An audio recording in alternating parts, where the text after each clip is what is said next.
"We're selling the restaurant chain. You won't see a penny," my father declared, his voice carrying across the dining room like a death sentence. The crystal glasses on our Christmas table seemed to tremble from the force of his words. I sat there, fork halfway to my mouth, watching as my brothers Derek and Timothy burst into applause like trained seals. My name is Evelyn Grant, and I'm 45 years old. For the past 20 years, I've watched my family's restaurant empire grow from 3 locations to 37 establishments across Colorado and Wyoming. Tonight, in our family home in Denver, my father had just announced he was selling everything I'd helped build and ensuring I received nothing. "Finally," Derek said, raising his wine glass. "It's about time we got rid of this headache. Restaurant business is too volatile anyway." Timothy nodded enthusiastically. "Exactly. We can invest the money in something more stable. Real estate, maybe some tech stocks." I set down my fork and looked at my father, Harold Grant. At 72, he still commanded the room with his presence, silver hair perfectly styled, wearing the expensive suit that our restaurants had bought him. His eyes held that familiar cold satisfaction I'd seen whenever he put me in my place. "Who's buying it?" I asked quietly, my voice steady despite the storm brewing inside me. Harold's face lit up with pride. "Phoenix Holdings. They're offering $25 million for the entire chain. Cash deal, closing next week." My brothers exchanged excited glances. Derek leaned forward, practically salivating. "That's over $8 million each for us, Dad. Not bad for Christmas." "Each?" I repeated, the word hanging in the air like smoke. "Of course each," Harold said dismissively. "Derek and Timothy are my business partners. You've never been more than an employee, Evelyn. A glorified manager who happened to share my last name." The familiar sting of his words washed over me, but this time something was different. This time, I felt a smile tugging at the corners of my mouth. I took a slow sip of my wine, savoring both the vintage and the moment. "Do you know who owns Phoenix Holdings?" I asked, my voice carrying a note my family had never heard before. Harold waved his hand dismissively. "Some businesswoman, Patricia something. I'll meet her tomorrow at the closing. Why does it matter?" I grinned then, unable to help myself. "Maybe you'll be shocked when you find out." The temperature in the room seemed to drop several degrees. My brothers stopped their celebration, sensing something had shifted. Harold's confident expression flickered, just for a moment, like a candle in the wind. Growing up in the Grant household meant understanding your place in the hierarchy. Harold Grant had built his first restaurant, Grant's Steakhouse, when I was 5 years old. By the time I turned 18, he'd expanded to 5 locations, and the family business was thriving. But in Harold's world, women were meant to support, not lead. My brothers Derek and Timothy, 4 and 6 years older than me respectively, had been groomed from childhood to take over the business. They went to business school, learned about finance and operations, and were handed management positions straight out of college. Meanwhile, I was expected to help with bookkeeping and maybe manage a location or 2, nothing more. But I had other plans. While Derek partied his way through college and Timothy barely scraped by with passing grades, I threw myself into learning everything about the restaurant industry. I worked every position from hostess to line cook. I studied food costs, labor management, customer service, and marketing. I earned my degree in business administration while working full-time at our restaurants. When I turned 25, I approached Harold with detailed plans for expansion. I'd identified underserved markets, negotiated preliminary deals with suppliers, and even secured financing options. His response was swift and crushing. "Stick to what you know, sweetheart. Let the men handle the business decisions." So I did stick to what I knew. I learned more. For the next 20 years, I became indispensable to Grant's restaurant group while remaining invisible in the boardroom. I streamlined our supply chain, saving us millions. I developed staff training programs that reduced turnover by 60%. I created marketing campaigns that increased our revenue by 40% over 5 years. Derek and Timothy took credit for every innovation, every improvement, every success. Harold beamed with pride at his son's accomplishments, while I remained the efficient daughter who kept the books balanced and the operations running smoothly. But they never suspected what I was doing on my own time. 10 years ago, I started Phoenix Holdings with money I'd saved and investments I'd made. I bought struggling restaurants, turned them around using everything I'd learned from our family business, and sold them for profit. The company grew steadily, quietly, while I maintained my role as the overlooked daughter. Phoenix Holdings now owned 43 restaurants across 5 states, generating over $60 million in annual revenue. I employed over 2,000 people and had been featured in Restaurant Business magazine as Restaurateur of the Year under my business name, Patricia Phoenix, my middle name, and my mother's maiden name. Harold had no idea that the woman buying his precious empire was the daughter he'd dismissed for 25 years. Tomorrow's closing would be the sweetest revenge I could have imagined. The morning after Christmas, I woke up in my downtown Denver penthouse with a sense of anticipation I hadn't felt in years. Today was the day Harold Grant would learn that his greatest mistake wasn't underestimating the restaurant business. It was underestimating his daughter. I dressed carefully for the closing, choosing a charcoal gray power suit and my favorite pearl necklace. In the mirror, I saw not the overlooked daughter from last night's dinner, but Patricia Phoenix, CEO of Phoenix Holdings. The transformation was subtle, but complete. My phone buzzed with a text from Derek. "Can't wait to be done with this restaurant nightmare. Drinks tonight to celebrate?" I didn't respond. Let them celebrate while they could. At 9 a.m., I arrived at the law offices of Brixton & Associates downtown. The conference room was already set up with documents, and I could see Harold's attorney reviewing papers at the far end of the table. Harold himself hadn't arrived yet, no doubt savoring his final morning as a restaurant mogul. "Mr. Phoenix?" the lawyer asked, looking confused. "I thought we were meeting with Patricia Phoenix." "You are," I said simply, taking my seat at the head of the table. "Patricia is my middle name. I prefer Evelyn." Before he could respond, the conference room door opened and Harold walked in with Derek and Timothy flanking him like bodyguards. They were all smiles and expensive cologne, ready to collect their windfall. Harold stopped mid-stride when he saw me. "Evelyn, what are you doing here? The closing isn't for family members." I gestured to the nameplate in front of my seat. Patricia E. Phoenix, CEO, Phoenix Holdings. The silence that followed was deafening. Harold's face went through several shades of red before settling on a pale gray. Derek's mouth hung open like a caught fish, while Timothy just stared, as if he couldn't process what he was seeing. "This is some kind of joke," Harold said finally, his voice hoarse. "No joke, Father," I replied, pulling out my business cards and sliding them across the table. "Though I suppose there is some irony in the situation." Derek found his voice first. "You can't afford to buy us out.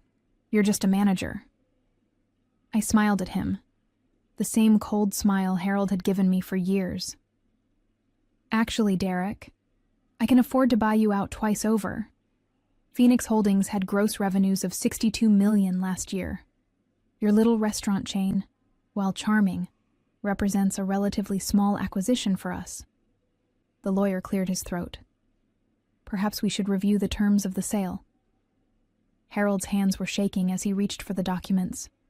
For the first time in my life, I watched my father, the man who'd built an empire through sheer determination, look truly defeated. The power dynamic had shifted so completely that even the air in the room felt different. "Shall we begin?"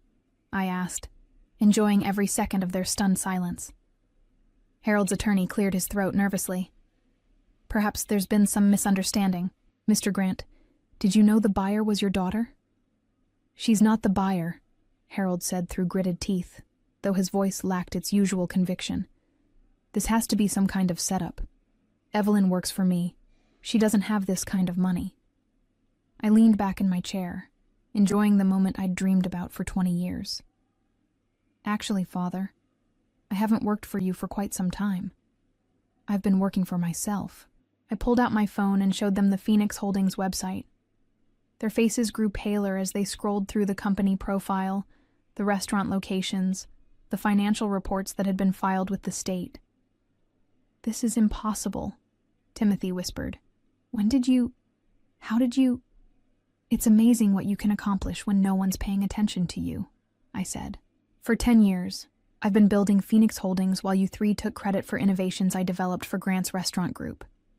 Every system improvement, every cost-saving measure, every successful marketing campaign, those were mine." Derek slammed his hand on the table. "You can't prove that." I smiled and pulled out a thick folder. "Actually, I can. These are copies of every email, every proposal, every suggestion I made that was later implemented under your names. I've been documenting everything since I turned 30. Harold's face was turning an alarming shade of purple. "You've been plotting against your own family for 15 years? "I've been preparing for the day you'd try to cut me out completely," I corrected, which coincidentally was yesterday. The lawyers were shuffling papers uncomfortably. Harold's attorney, a nervous man named Robert Walsh, kept glancing between the contracts and his client's increasingly agitated state. "Mr. Grant," Walsh said carefully, "the sale agreement is legally binding. Phoenix Holdings has already transferred the earnest money, and all conditions have been met." "We're not selling to her," Harold declared, standing up so abruptly his chair rolled backward. "I don't care about the contract. We'll find another buyer." I remained seated, perfectly calm. "Actually, Father, you don't have that luxury. The sale agreement includes a clause about backing out. If you breach the contract, you owe Phoenix Holdings $5 million in penalties, plus attorney fees, plus damages. Given that you've already spent money based on the expected sale, Derek's new Tesla, Timothy's down payment on that house in Aspen, you'd likely face bankruptcy." Derek's face went white. "How do you know about the Tesla?" "I know everything about your finances," I said simply, "including the fact that you've each borrowed against your expected inheritance.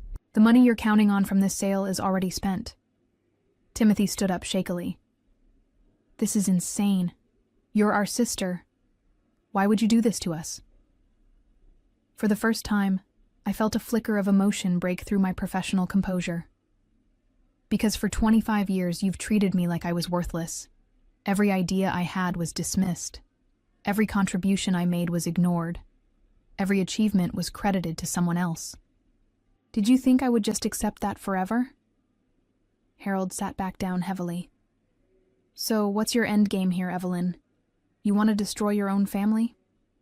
"I want what I've always wanted," I said. "Recognition for what I've built, respect for what I've accomplished, and compensation for 20 years of unpaid contributions to your success." I slid another document across the table. "These are my terms for the acquisition. The purchase price remains $25 million. However, I'm prepared to restructure how that money is distributed." Derek grabbed the paper. "What do you mean, restructure?" "Simple," I said. "You each receive $2 million. The remaining $19 million goes to the person who actually built the value in Grant's restaurant group. Me." The explosion that followed my announcement could probably be heard 3 floors down. Harold shot to his feet, his face now a dangerous shade of crimson, while Derek and Timothy began shouting simultaneously. "You conniving little—" Derek started. "This is theft," Timothy interrupted. "Gentlemen, please," Walsh said, but his voice was drowned out by Harold's roar. "Over my dead body!" Harold slammed both hands on the conference table. "I'll see you in court before I let you steal what I built." I waited for the storm to pass, then calmly opened another folder. "Father, I really wouldn't recommend litigation. It tends to be expensive, time-consuming, and in this case, quite embarrassing for you." "What are you talking about?" Harold demanded. "I'm talking about your little arrangement with the food suppliers, the kickbacks you've been receiving for the past 8 years, the tax evasion, the wage theft from hourly employees." I spread documents across the table like playing cards. "Should I continue?" The room fell dead silent. Walsh looked like he wanted to disappear under the table. Derek and Timothy stared at their father with expressions I'd never seen before, fear mixed with dawning understanding. "You don't know what you're talking about," Harold said, but his voice had lost its authority. "I know exactly what I'm talking about," I replied. "I've been the one managing the books, remember? I've seen every transaction, every suspicious payment, every creative accounting entry. I documented it all." I turned to Walsh. "I assume you weren't aware of your client's financial irregularities? Because if the IRS were to receive copies of these documents, there would likely be criminal charges, not just civil penalties." Walsh was frantically reviewing the papers I'd laid out. His face grew paler with each page. "Mr. Grant, I need to speak with you privately." "No," Harold said firmly. "Whatever she thinks she has, it's probably fabricated." I laughed, and even I was surprised by how cold it sounded. "Fabricated? Father, these are photocopies of documents with your signature, bank records with your authorization codes, email chains where you discuss the arrangements with suppliers. I even have recorded phone conversations." "Recorded conversations?" Timothy repeated weakly. "Colorado is a one-party consent state," I explained. "I've been legally recording business conversations for years. It's standard practice for executives to protect themselves. You should try it sometime." Derek slumped in his chair. "How long have you been planning this?" "Planning is such an ugly word," I said. "I prefer to think of it as being prepared for opportunities. And yesterday, when Father announced he was cutting me out entirely, he created the perfect opportunity." Harold was staring at the document spread across the table. I could see the moment he realized the scope of what I had on him. His shoulders sagged.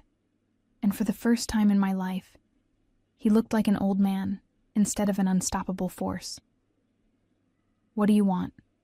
he asked quietly. "I already told you. $2 million each for Derek and Timothy. $19 million for me. And a public acknowledgement that I was the driving force behind Grant's restaurant group's success over the past 20 years. "Public acknowledgement?" Derek asked. "A press release," I said, "announcing the sale and crediting me with the innovations and improvements that made the company valuable enough for acquisition. Your choice is simple.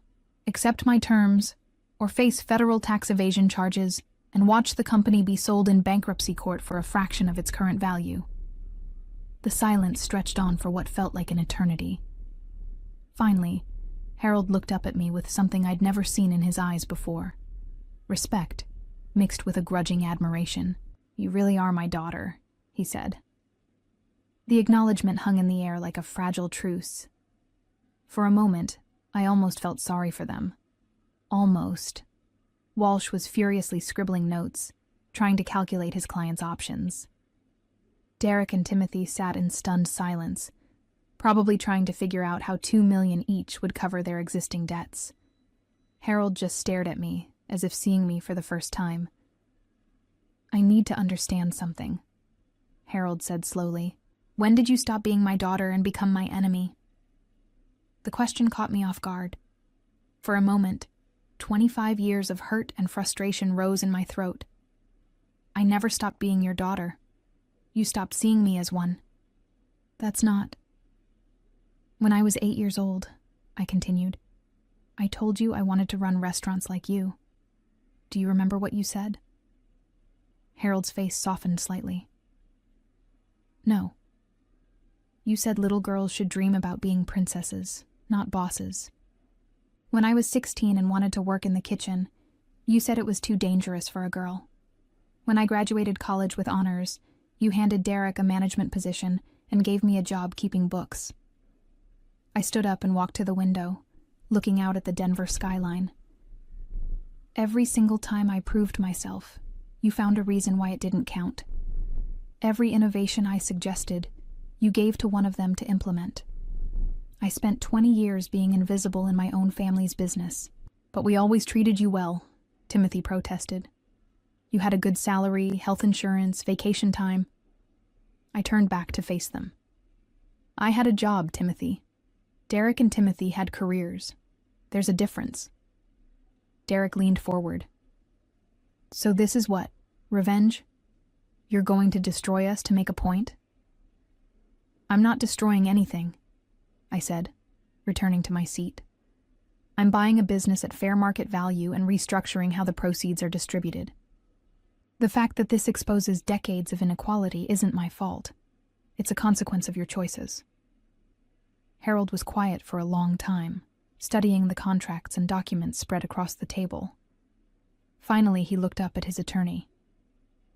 Robert, what are our legal options here? Walsh had been reviewing everything while we talked. Honestly, very few.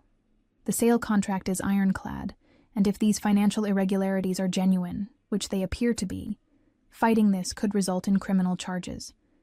Your best option is to negotiate the terms Evelyn has proposed. And if we refuse? Derek asked. Then you'll likely face federal tax evasion charges, which carry both criminal penalties and massive financial judgments, Walsh said bluntly. The company would be tied up in litigation for years, during which time its value would plummet. You'd end up with nothing except legal bills and possibly prison time. The room fell silent again. I could practically hear the wheels turning in their heads as they calculated the mathematics of their situation. There's one more thing, I said quietly. If you accept my terms, I'm prepared to offer employment contracts to both Derek and Timothy. Management positions with Phoenix Holdings, reporting directly to me. They looked up in surprise. You'd hire us? Timothy asked. After everything? You're still my brothers, I said. And despite everything, you both have experience in restaurant management. Phoenix Holdings is expanding rapidly, and I need qualified people I can trust, provided you're willing to actually work for your positions instead of having them handed to you. Harold's eyes narrowed. And me? I met his gaze steadily. You get to retire with dignity instead of disgrace. $2 million and the knowledge that your daughter became everything you never believed she could be. The choice was theirs, but we all knew what they had to do. Harold stared at the contract for what felt like an eternity. The silence in the conference room was broken only by the soft hum of the air conditioning and the distant sound of Denver traffic 12 floors below. Finally, he picked up the pen. I built this company with my bare hands, he said quietly, not looking at any of us. Started with one restaurant and a dream, 37 locations, over 800 employees, millions in revenue. He signed his name with sharp, decisive strokes. But I was wrong about one thing, he continued, setting down the pen and finally meeting my eyes. I thought I built it alone. Derek and Timothy signed without speaking, their faces pale but resigned. When the lawyers finished notarizing and filing the documents, Walsh shook my hand with what looked like genuine respect. Congratulations, Mr. Phoenix, he said. I've never seen a more thorough acquisition strategy. As the others packed up their papers, Harold remained seated. Evelyn, he said quietly, that job offer you mentioned for your brothers, is it real? Yes, I said.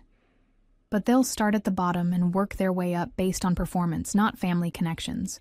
No special treatment. Good, Harold said, surprising me. They need to learn what real work feels like. Derek looked up from his papers. Dad? I've been thinking about what Evelyn said, Harold continued, about us taking credit for her work. She's right. We did. He turned to me. I'm sorry, sweetheart. I was so focused on building something to pass down to my sons that I forgot I had a daughter who was already building something better. For the first time in 25 years, my father's apology sounded genuine. 6 months later, I stood in the lobby of the newest Phoenix Holdings location in Fort Collins, watching Derek train a group of new managers. He'd started as an assistant manager, working nights and weekends to prove himself. The arrogance was gone, replaced by something that looked suspiciously like humility. Timothy had taken a position overseeing food safety compliance across all locations. It turned out he was actually quite good at details when his future depended on it. Both brothers were earning their salaries for the first time in their lives, and the change was remarkable. Harold had used his $2 million to buy a small bed and breakfast in Aspen, something he'd always talked about but never pursued. He called me weekly to discuss business strategies, asking for advice instead of dismissing my opinions. Our relationship wasn't perfect, but it was real in a way it had never been before. The press release about the acquisition had indeed made headlines in the restaurant industry. Local restaurateur revealed as driving force behind Family Empire's success ran in Restaurant Business magazine, along with a detailed interview about my role in building Grant's restaurant group and my plans for Phoenix Holdings' expansion. The article had led to speaking engagements, consulting opportunities, and recognition I'd never dreamed of. More importantly, it had established the truth about who had really built the company's value. As I watched Derek patiently explain food cost calculations to his trainees, I realized that revenge had turned into something unexpected: reconciliation. Not the fairy tale kind where everyone lived happily ever after, but the real kind where people faced consequences, learned from mistakes, and chose to do better. My phone buzzed with a text from Harold. "Proud of you, kiddo. Always have been, even when I was too stubborn to show it." For the first time in 25 years, I believed him. Harold, Derek, and Timothy faced the harsh reality that their years of taking credit for Evelyn's work had cost them $17 million and their positions of unearned authority. Harold's retirement was comfortable but modest compared to the empire he'd expected to leave his sons. Derek and Timothy, stripped of their automatic inheritances and management positions, had to learn actual work skills for the first time in their lives. They faced months of night shifts, weekend work, and performance reviews, experiencing the accountability they'd avoided for decades. The public revelation of Evelyn's true role in the company's success damaged their reputations in the restaurant industry, making it clear that their previous achievements had been built on their sister's uncredited labor. Most painfully, they had to watch Evelyn receive the recognition and respect that should have been hers all along, knowing they'd spent 25 years dismissing the very person who'd made their comfort possible. Looking toward the future, I felt a deep satisfaction that went beyond mere revenge. I'd not only reclaimed what was rightfully mine, but had forced my family to confront the truth about their treatment of me. The journey had taught me that sometimes the greatest victory isn't destroying those who wronged you. It's building something so successful that they have no choice but to acknowledge what they tried to deny. My path forward was clear. Continue growing Phoenix Holdings while mentoring other women who'd been overlooked in family businesses.